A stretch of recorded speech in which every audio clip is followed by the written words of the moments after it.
Ang ika-8 ng Disyembre ay natapat sa ika-2 linggo ng Adbyento.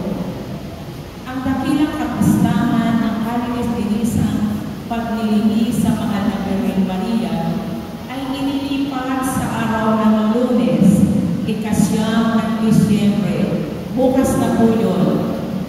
Ito po ay pagsunod sa mga tagubilin ng liturhiya ng simbahan na nagsasaad na ang mga linggo ng parang sa panahon ng Adbyento, Kwaresma at muling pagkabuhay ay nagtataglay ng higit na antas kaysa alinmang kapistahan at dakilang kapistahan.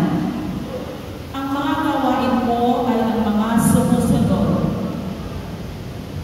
Ika-6 ng umaga, banal na misa.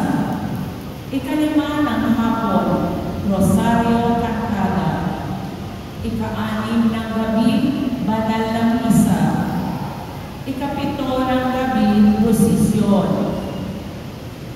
Suportahan po natin ang programang Balikanto Alay kay Jesus ngayong Pasko Year. Kalina Isabel de Ponso,